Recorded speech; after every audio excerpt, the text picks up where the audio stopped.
that the name Damian Crawford be removed from the membership of the committee, and that the name Alfred Dawes be substituted thereof.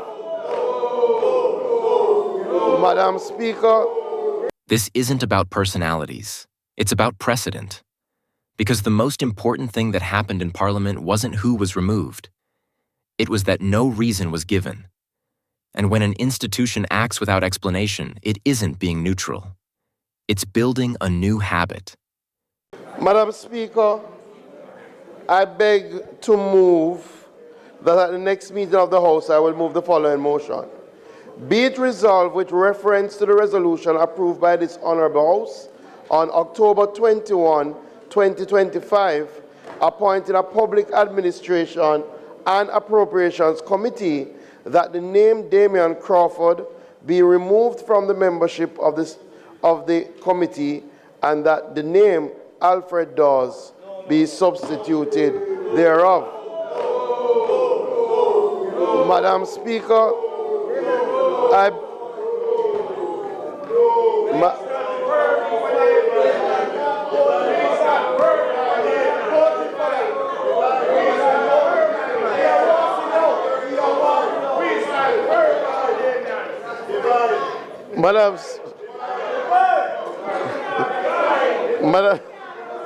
Madam Speaker, I further beg to give notice.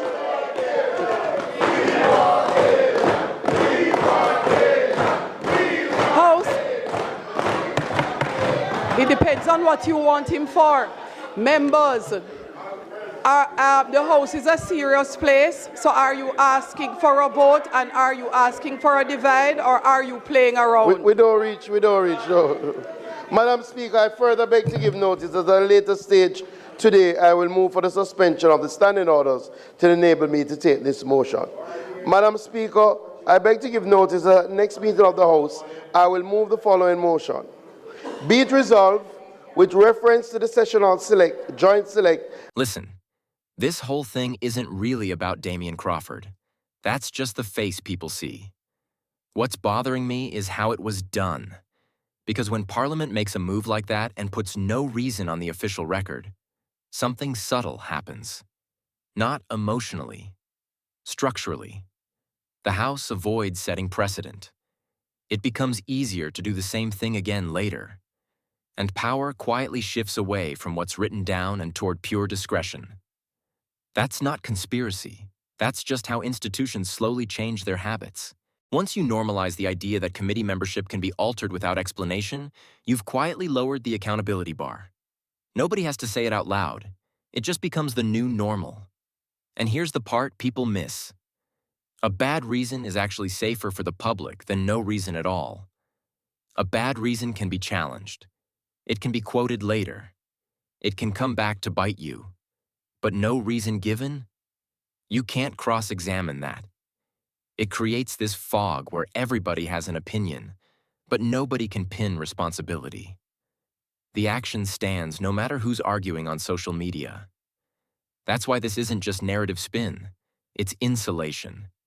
The move gets protected from future scrutiny. With reference to the sessional joint and select committees which are appointed in the current session of Parliament, and where these committees have not completed their deliberations, that in the new session of Parliament, this Honourable House be empowered to enable these committees to proceed with the issues referred to them from the stage reached before prorogation. Be it further resolved that the composition of all these committees remain unchanged except where necessary by further motion taken and approved by this Honourable House. And be it further resolved with reference to the matters identified below, which are included in the order of business in this session of Parliament, but for which deliberations have not been completed, that in the new session of Parliament, the House be empowered to proceed with them from the stage reached before prorogation.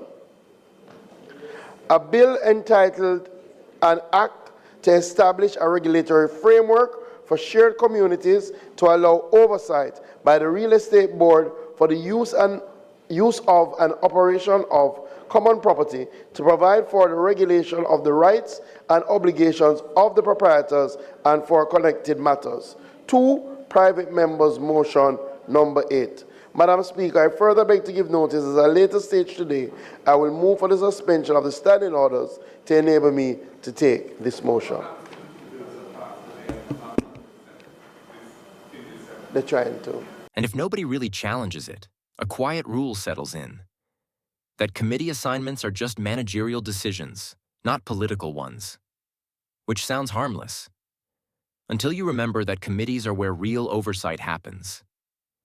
That's where dissent is slow, technical, and dangerous to power. You don't have to shut someone up publicly if you can just move them away from the machinery that asks uncomfortable questions. That's not silencing speech, it's redirecting influence. And this goes way beyond Crawford. The message it sends to every MP is clear, even if nobody says it out loud. Talk all you want on the floor, but if you become disruptive inside oversight spaces, you might get adjusted. And don't expect an explanation on record. No charges, no scandal, no vote, just adjustment. The slick part is what it does to the public. Because there's no official reason, everyone argues about motive. Government says it's internal. Opposition leadership says it was voluntary. Supporters say he was targeted. Critics say people are overreacting. And while everybody debates why, the how quietly becomes normal. That's the trick. I don't think this is some movie villain master plan.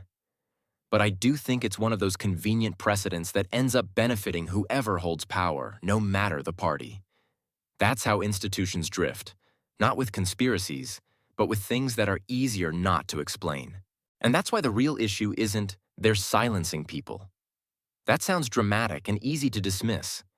The real issue is that they're getting comfortable choosing discretion over disclosure and oversight. And once that settles in, rolling it back is hard. And look, whether you rate Damian Crawford or not, one thing about him is clear. He asks hard questions. He comes prepared. He doesn't just talk to hear himself speak. When he's on a committee, especially one dealing with money and oversight, people have to explain themselves. And that's really the point. Because when someone like that gets moved, quietly, with no reason on the record, it makes people wonder if the problem wasn't his behavior, but his effectiveness. You don't have to agree with everything he says to understand why this matters. Oversight isn't supposed to be comfortable. It's supposed to be inconvenient. It's supposed to press where it hurts. So this isn't about defending one man.